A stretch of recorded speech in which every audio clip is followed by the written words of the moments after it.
우리 하나님의 은혜를 사모하며 나온 사는 성도님들에게 하나님의 평강과 기쁨이 가득하기를 바랍니다. 옆에 분에게 한번 인사하실까요? 하나님이 당신을 정말 사랑하십니다. 하나님께서 당신에게 복 주시기를 바랍니다. 하나님께서 당신에게 평강 주시기를 바랍니다. 하나님께서 당신을 지키시기를 바랍니다. 그렇게 되기를 바랍니다. 여기 우리 계신 성도님들은 안목이 있으신가요?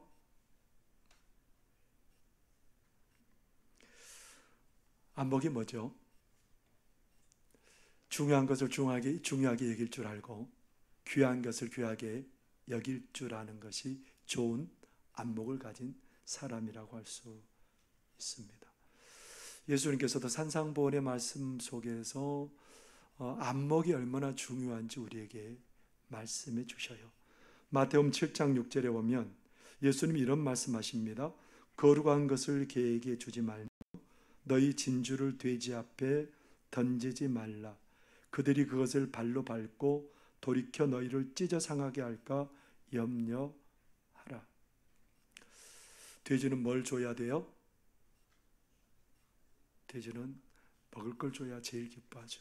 돼지에게 주먹만한 다이아몬드 주면 돼지가 뭐라 그럴까요? 화내겠죠. 뭔 돌을 던지냐고. 그러니까 이 다이아몬드도 안목이 있어야 알아볼 수 있다는 겁니다. 그러니까 안목이 없으면 아무리 귀한 것을 주어도 귀한 것인지 모르고 살아가지요.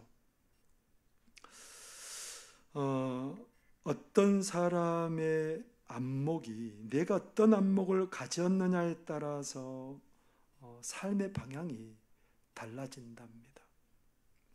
우리 예수님께서 우리 인간들의 죄를 짊어지시고 십자가에 죽으시기 위해서 예루살렘으로 올라가는 길에 여리고가 있어요. 예수님께서 여리고를 지나가시는데 한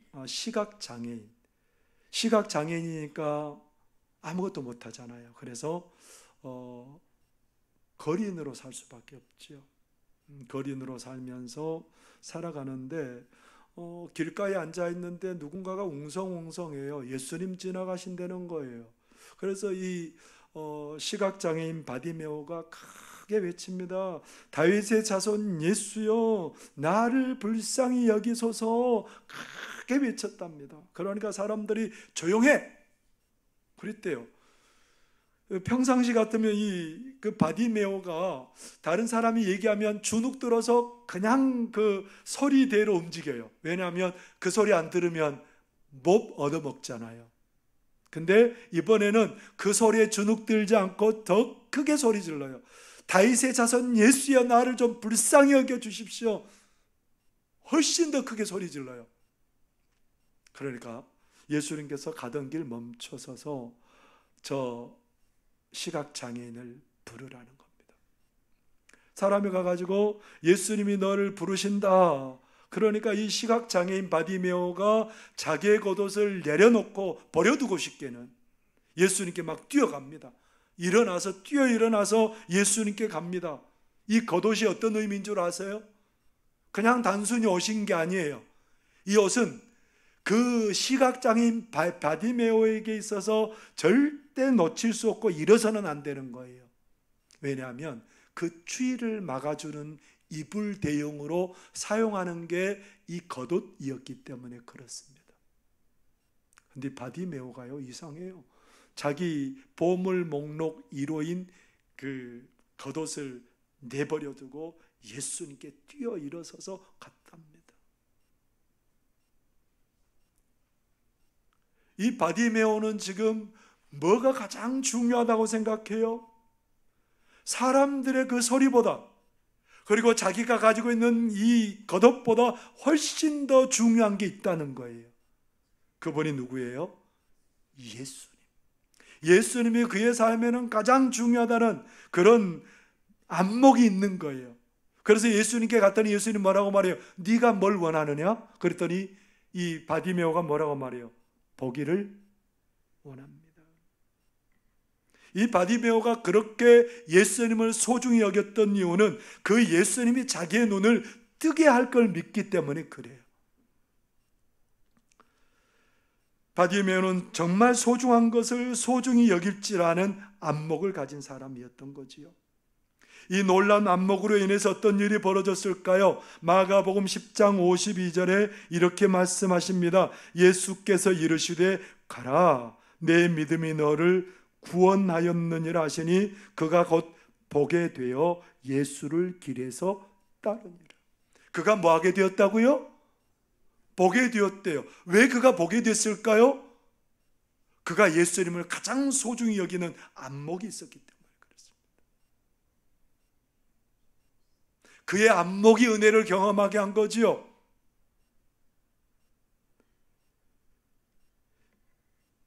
당시 여리고에 시각장애인이 바디메오만 있었을까요? 그랬을까요? 여리고에 많은 시각장애인들이 있었을 거예요. 바디메오보다 더 어려운 가운데 있는 사람들도 있었을 거예요. 해결해야 될 과제가 많은 사람도 있었을 거예요. 근데 그 모든 사람들은 뭐가 없는 거예요? 안목이 없는 거예요. 안목이. 근데 시각장애인 바디메오는 안목이 있어요. 그 예수님을 바라보는 안목이 있어요. 그래서 모든 만류를 뿌리치고 예수님께 나갔더니 놀란 은혜가 그의 삶에 임하게 되었답니다. 그래서 이제는 더 이상 구걸하지 않아도 돼요. 더 이상 그 겉옷 한 벌에 매이지 않아도 돼요. 삶의 방향이 달라진 거죠. 뭐 때문에요? 그가 가진 안목 때문에. 오늘 하나님께서는 안목이 정말 뛰어난 사람을 우리에게 소개 싶어 하고 계세요. 그러면서 우리에게 도전하세요. 너도 저 사람처럼 그런 안목을 좀 가질 수 없냐? 오늘 예수님께서 하나님께서 우리에게 그 사람을 얘기해주고 싶어서 이 성경을 기록하고 있죠. 오늘 이스라엘의 초대왕 사울은 하나님으로부터 버림을 받았답니다. 왜 버림받았을까요? 결정적인 이유는 뭐냐면 사무엘을 통해서 하나님이 뭐라고 말하냐면 아말렉 사람들을 진멸하라 그렇게 명령을 하세요. 아말렉 사람들이 옛날에 하나님의 구원의 계획을 무너뜨리려고 했기 때문에 하나님께서 사울에게 사무엘을 통해서 명령해요. 다 없애라는 거예요. 그런데 사울이 어떻게 했냐면 아말렉 왕 아각을 사로잡아 오고 그리고 많은 가축 중에서 기름지고 좋은 것을 살려서 가져가 왔어요. 왜 가져왔을까요? 사람들의 인기가, 백성들로부터 받는 인기가 훨씬 더 사울에게는 중요했어요. 무엇보다 더 중요했어요? 하나님의 명령보다. 사울에 뭐가 문제가 있었어요? 왜 사울이 하나님으로부터 버림받았을까요? 그의 안목에 문제가 있었다는 거예요. 소중한 걸 소중한 줄 모르고 소중하지 않는 것을 소중하다고 생각하는 그의 안목에 문제가 있었던 겁니다. 하나님께서 이런 안목이 부족한 사람을 하나님이 버리시고 하나님께서 안목이 출중한 사람 뽑겠다는 거예요. 그래서 베들레헴에 있는 이새와 그의 아들들을 불러서 그 중에 한 사람을 왕으로 기름 부어 세우라는 겁니다.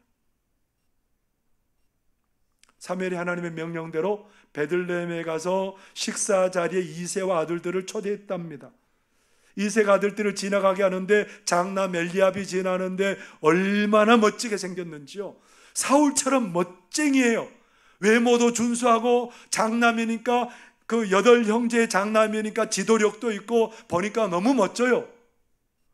하나님 맞네요. 저 사람이 하나님이 세우실 왕 맞지요. 근데 하나님이 아니시대요. 사무엘의 판단은 분명히 저 장남이 엘리압이 왕으로 기름 부을 사람인데 아니라 그러시는 거예요. 사무엘상 16장 7절에 이렇게 말합니다. 여호와께서 사무엘에게 이르시되 그의 용모와 키를 보지 말라. 내가 이미 그를 버렸노라. 내가 보는 것은 사람과 같지 아니하니 사람은 외모를 보거니와 나 여호와는 중심을 하나님과 사무엘이 안목이 달랐대요. 사무엘은 뭘 봤어요? 그가 가진 것, 그가 가진 외모, 그런 것들을 봤는데 하나님은 뭘 보냐면 그 사람이 어떤 안목을 가지고 있느냐, 이걸 눈여겨 보셨답니다. 7명을 다 지나갔어요. 없네요. 7명을 전부 지나가게 했는데 없답니다. 왜 하나님께서 엘리압을 택하지 않았을까요? 안목이 부족했다고요. 왜 안목이 부족했는지 나중에 17장에 가면 그 이유가 명백하게 드러나는 것을 보게 됩니다. 그래서 이새를 불러 물어봅니다. 아들들 여기 다 왔습니까? 그랬더니 한 아들이 있대요. 그 아들은 너무 어려서 왕으로 기름 부을 자가 아니라는 거예요. 지금 양을 치고 있고, 그리고 형제들 중에도 보면 가장 어떨까요? 왕이 될 재질이나 자격이 없다고 생각을 했어요.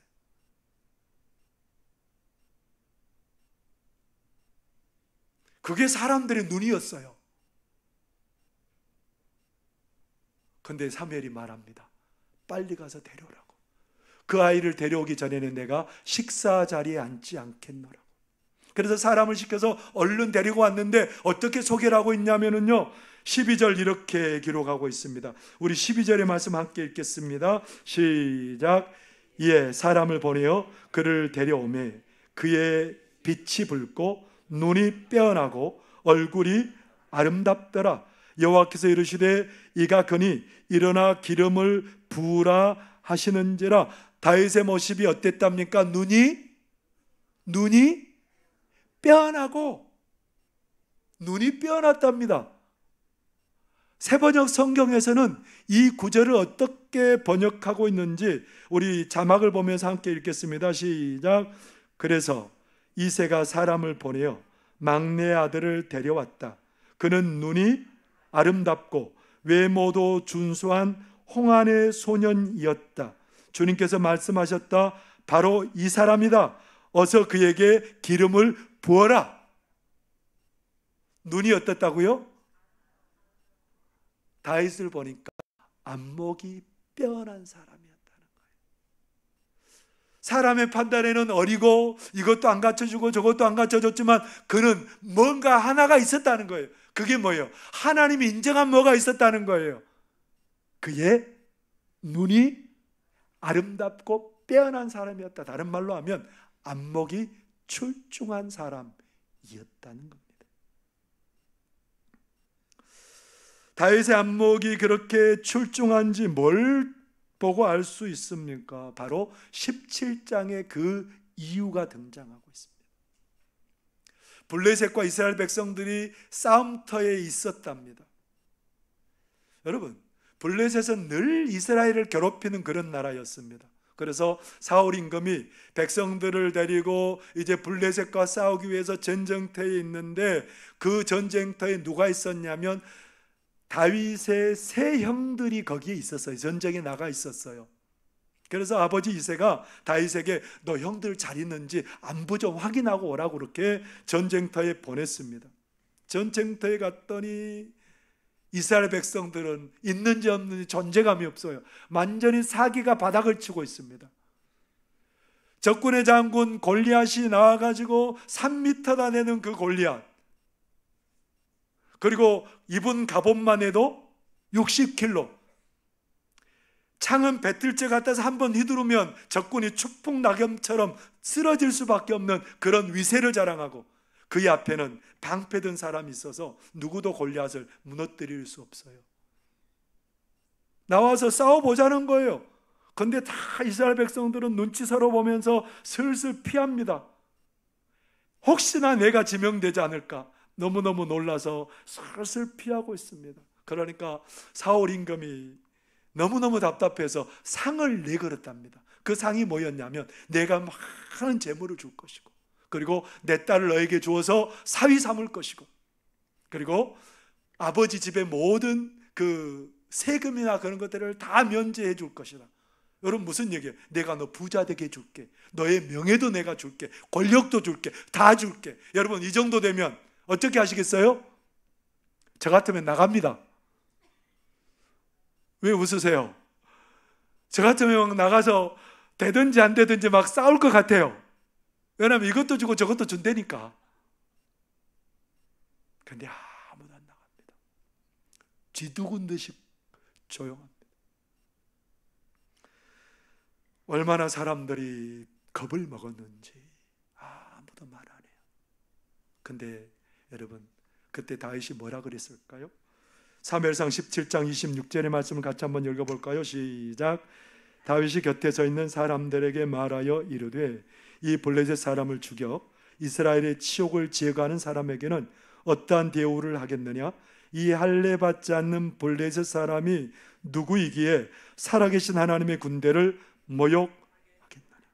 여러분, 이 군대 얼마나 오합지졸이에요. 그렇게 상을 걸었는데도 누구나 다 한 사람, 내가 나서보겠다고 하는 사람 한 사람도 없어요. 얼마나 비웃어도 될 만한 군사예요. 조롱하고 비웃어도 될 만한 이 군대들에게 다윗이 뭐라고 말해요? 이 군대들을 보면서 뭐라고 말해요? 하나님의 군대. 다윗의 눈은 달라요. 이 군대는 별 볼 일 없어도 하나님의 군대라는 거예요. 다윗의 눈이 달랐던 이유예요. 다윗은 뭐가 달라요? 보는 눈이 달라요.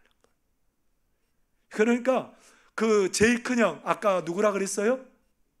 엘리압이 뭐라 그랬을까요? 엘리압의 안목이 여기에서 드러나요. 사무엘상 17장 28절 우리 한번 더 읽어볼까요? 시작. 큰형 엘리압이 다윗이 사람들에게 하는 말을 들은지라 그가 다윗에게 노를 바라여 이르되 내가 어찌하여 이리로 내려왔느냐? 들에 있는 양들을 누구에게 맡겼느냐? 나는 내 교만과 내 마음의 완악함을 아노니 내가 전쟁을 구경하러 왔도다. 막내 다윗이 전쟁터에 왔어요. 아버지 심부름으로 왔는데, 그리고 하나님을 믿고 저 골리앗 앞에 내가 서겠다고 막 그러니까 엘리압이 뭐라고 그래요? 저 못된 녀석, 그렇게 욕하는 거예요 지금. 너는 마음이 교만하고 완악한 사람이다, 그렇게 얘기를 하는 거예요. 싸움 구경하러 왔어? 얼마나 다윗이 억울해요. 사실은 엘리압이 누구를 못 보고 있어요? 하나님을 못 보고 있어요. 지금 이 다윗은 하나님의 기름 부어 세운 사람이에요. 하나님이 기름 부어 세우셨기 때문에 엘리압이 정상적인 눈을 가지고 있었으면 하나님이 기름 부어 세운 저 아이를 통해서, 내 동생이지만 저 아이를 통해서 역사가 일어날 거라는 그런 믿음의 눈이 있어야 되잖아요. 근데 그런 안목이 없는 거예요. 하나님을 무시한 거예요. 하나님이 세운 그 사람을 무시했다는 것은 하나님을 무시한 거예요. 하나님을 안 믿는다는 거예요. 그래서 엘리압의 조건은 괜찮았지만 그의 안목이 문제가 있어서 하나님께서 그를 왕으로 기름 붓지 않은 거지요. 여러분, 여러분의 시력은 몇이세요? 1.0? 0.7? 우린 시력이 굉장히 중요한 거 알고 있잖아요. 그래서 정기적으로 병원에 가서 시력 측정도 하고, 그리고 이제 안경을 통해서 시력을 교정하고 그러잖아요. 근데 여러분, 우리 눈으로 보는 이 시력보다 더 중요한 시력이 뭐예요? 믿음의 안목이에요. 여러분, 믿음의 안목은 시력이 얼마나 되세요? 여러분의 믿음의 시력은 얼마나 되세요? 안 해봐서 모르겠다고요? 여러분, 그 믿음의 시력을 어떻게 측정할 수 있습니까? 다윗의 눈이 빼어나고 아름다웠다고 하셨는데 왜 하나님께서 그렇게 판단하셨을까요? 안목이 뛰어난 그 사람은 어떤 상황에서도 하나님을 바라보는 사람이기 때문에 그렇습니다. 어떤 상황에서도 하나님을 바라보는 거지요. 사무엘상 17장 45절에서 47절까지 이렇게 말씀합니다. 다윗이 블레셋 사람에게 이르되 너는 칼과 창과 단창으로 내게 나오거니와 나는 만군의 여호와 이름 곧 내가 모욕하는 이스라엘 군대 하나님의 이름으로 내게 나아가노라. 오늘 여호와께서 너를 내 손에 넘기시리니 내가 너를 쳐서 내 목을 베고 블레셋 군대 시체를 오늘 공중의 새와 땅의 들짐승에게 주어 온 땅으로 이스라엘에 하나님이 계신 줄 알게 하겠고 또 여호와의 구원하심이 칼과 창이 있지 아니함을 이 무리에게 알게 하리라. 전쟁은 여호와께 속한 것인즉 그가 너희를 우리 손에 넘기리라. 다윗은 지금 엄청난 무장을 하고 있는, 절대 넘을 수 없는 그 다윗이 골리앗을 바라보고 있는 게 아니에요. 하나님을 향해서 어떤 믿음의 고백을 드리고 있어요? 만군의 여호와. 만군의 여호와가 뭘까요? 온 천지 만물을 지으시고 그것들을 다스리시고 그리고 천군 천사를 대동해서 하나님이 원하는 것들은 무엇이든지 그 즉시 이루시는 하나님. 하나님이 골리앗도 문제되게 하지 않는다는 얘기예요. 하나님이 역사하시면 이 골리앗도 당장 쓰러뜨릴 수 있다는 거예요. 다윗에게는 뭐가 있어요? 어떤 상황에서도 하나님을 바라보는 그 안목을 가진 사람이에요. 어떻게 됐을까요? 하나님이 전쟁에서 우리를 이기게 하실 것입니다. 그 믿음이 있어요. 골리앗도 문제되게 하지 않을 것입니다. 그 믿음이 있어요. 그랬더니 골리앗이 다윗의 물맷돌에 쓰러지고 블레셋이 참패를 당하게 되는 그런 일들이 벌어지게 되었답니다. 뭐 때문에요? 이스라엘이 잘나서도 아니고 믿음의 안목을, 빼어난 안목을 가진 한 사람 때문에 승리가 찾아오게 되었답니다. 이런 빼어난 안목의 사람이 되려면 여러분 어떻게 해야 될까요? 이 빼어난 안목을 기르려면 어떻게 해야 될까요? 빼어난 안목은 삶의 하나님을 경험함으로 길러질 수 있습니다. 지금 골리앗과 마주하기 전에 다윗이 골리앗과 싸우기로 막 그렇게 얘기하니까 그 조그만한 청소년이 골리앗과 싸우겠다고 그러니까 입소문이 났어요. 그게 누구의 귀에까지 들어가요? 사울의 귀에까지 들어갔어요. 그래서 사울이 불렀어요. 보니까 누가 있어요 앞에? 기가 막혀요. 참, 이 여탈 웃음이 나오는 거예요. 그러면서 사울이 다윗에게 뭐라고 그랬을까요? 사무엘상 17장 33절에 보면 사울이 다윗에게 이르되 내가 가서 저 블레셋 사람과 싸울 수 없으리니 너는 소년이요 그는 어려서부터 용사임이라. 너 싸울 수 없어. 안 돼. 보니까 이건 100번 싸워도 100번 지는 싸움이에요. 안 돼요. 대학생과 유치원 학생 싸움 같아요. 절대로 이길 수 없죠. 그렇게 말하니까 다윗이 뭐라 그랬냐면 임금님, 제가 목동이잖아요. 양을 치는 사람이잖아요. 그래서 제가 양을 칠 때 사자나 곰이 양 새끼를 움켜가면 제가 그것들을 쫓아가서 양 새끼를 입에서 빼냈고 그것들이 나에게 덤비면 내가 수염을 잡고 그것들을 찢어서 죽였습니다. 목동으로 있으면서 뭘 경험하게 된 거예요? 하나님이 부으신 그 은혜로 그 맹수들을 찢어서 죽였대요. 그래서 임금님, 저 골리앗 그것들보다 훨씬 더 힘이 없는 존재잖아요. 그거 아무것도 아닙니다. 제가 가서 처치하겠습니다.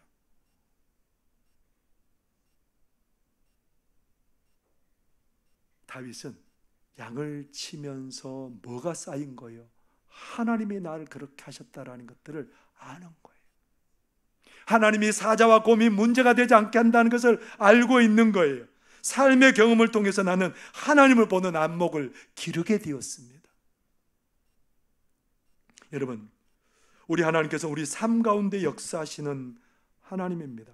그래서 하나님의 백성들이 삶 가운데 정말 힘써야 될 것이 있다고 말씀하시죠. 호세아 6장 3절 같이 읽겠습니다. 시작.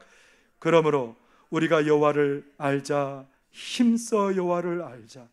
그의 나타나심은 새벽빛같이 어김없나니 비와 같이 땅을 적시는 늦은 비와 같이 우리에게 임하시리라 하니라. 여러분, 뭐 하자는 거예요? 오늘 호세아 선지자가 이스라엘 백성들에게 뭐 하자고요? 여호와를 알자. 그리고요, 또 힘써 여호와를 알자. 이 여호와를 알자는 표현이 몇 번 등장하고 있습니까? 2번. 네. 이스라엘 백성들이 힘써야 될 게 뭐라는 거예요?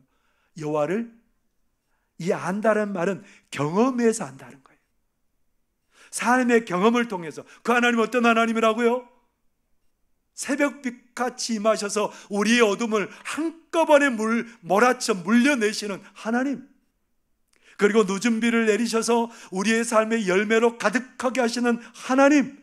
그러면서 이스라엘 백성들은 우리 하나님은 내 삶의 자리에서 언제나 역사하시는 하나님입니다. 그런 고백을 가지고 살아가는 거예요. 여러분, 올해 덥죠? 안 더우세요? 다 덥죠. 그런데 우리는 막 더위가 올해만 있었던 것처럼 왜 이렇게 덥냐? 아니에요. 작년에도 더웠어요. 재작년에도 더웠어요. 근데 그런 더위와 추위와 이 모든 것에서 누가 함께 하셨어요? 하나님이 함께 하셨어요. 이 더위에도 하나님 은혜 주실 줄 믿습니다. 이 더위 속에서 하나님이 일하시는 줄 믿습니다. 우리는 날마다 우리의 삶 속에서 하나님을 경험하고, 그래서 우리의 눈이 점점 더 우리 안목이 하나님을 믿는 믿음으로 길러져야 된다는 겁니다. 한국을 대표하는 교회가 서울에 있습니다. 영락교회이지요. 한경직 목사님이 그렇게 심호하셨던 교회가 영락교회입니다. 영락교회 역대 목사님 중에 이명수 목사님이라는 분이 계세요. 한국을 대표하는 교회 목사님이 됐다는 것은 그것만으로도 대단한 거예요. 근데 이명수 목사님이 얼마나 하나님의 말씀을 잘 대언하는지, 교사들이나 청년들이 교회 학교가 끝나고 뭐 이제 여러 가지 일을 하다가 예배 시간이 되면 막 달려갑니다. 왜 달려갔을까요? 예배에 안 늦고, 그리고 그 목사님을 통해서 들려주신 하나님의 말씀을 들으려고 막 사람들이 뛰어갔답니다. 부러워 죽겠어요. 어떻게 하면 그렇게 사람들이 사모하는 하나님의 말씀을 대언할 수 있을까? 너무너무 멋져요. 여러분, 한국을 대표하는 네로라는 교회의 담임 목사님입니다. 얼마나 사람들의 존경과 신뢰와 사랑을 받는 그런 목사님입니다. 부족함이 없을 것 같잖아요. 어려움이 없을 것 같잖아요. 탄탄대로였을 것 같잖아요. 근데 그 목사님이 이런 고백을 합니다. 미래가 없는 탄식의 울타리에 갇혀 있었던 때가 있었다라고 말합니다. 미래가 없는 탄식의 울타리에 갇혀서 그 고난 가운데 있었답니다. 그런데 그런 상황에서 하나님에 대한 새로운 이해와 깨달음을 통해서 탄식의 울타리를 넘어서 희망의 시간을 보게 되었다. 고난 통해서 하나님을 바라볼 때 그의 눈이 열리게 되었다는 겁니다. 그래서 새로운 시각으로 바라보게 되었답니다. 이병수 목사님이 나의 앞날이 주께 있나이다라는 책에서 이렇게 고백하고 있습니다. 앞에 있는 화면을 보시기 바랍니다. 하나님의 백성은 하나님과의 사귐 가운데에서 하나님의 의에 이루어지는 새 세상을 부분적으로 경험하기에 그전보다 더 간절한 마음으로 새로운 시간을 기다리게 됩니다. 우리의 공포, 두려움, 상처, 상실과 고통이 모두 십자가 위에 예수 그리스도께 모아졌습니다. 우린 십자가에서 절규하신 예수님을 볼 때 하나님이 인간과 피조물을 버리셨구나 라며 절망의 탄식을 하지 않습니다. 도리어 만물을 새롭게 하시는 하나님의 사랑과 능력을 보며 아하 하고 탄성을 자아내게 됩니다. 거기에는 하나님의 선물인 새 삶에 대한 깨달음과 희망, 감사가 들어있습니다. 허무함에 굴복하지 마십시오. 하나님의 선물인 새 삶에는 분명한 미래가 있기에 우리의 탄식은 곧 소망입니다. 탄식도 하나님의 눈으로 바라보고 길러진 안목으로 바라볼 때에 감사가 되고 소망이 되는 역사가 일어나게 된답니다. 이스라엘 역사 가운데 가장 어려웠던 역사 중에 한 부분이 어떤 때였을까요? 이스라엘 백성들이 200만 명이나 되는 이스라엘 백성들이 40년 광야를 헤맬 때였습니다. 그들이 다 망할 수 있었어요. 그들이 다 흔들려서 끝장날 수 있었어요. 근데 여러분, 왜 그들이 흔들리지 않고 망하지 않고 약속의 땅 가나안 땅으로 들어갈 수 있었을까요?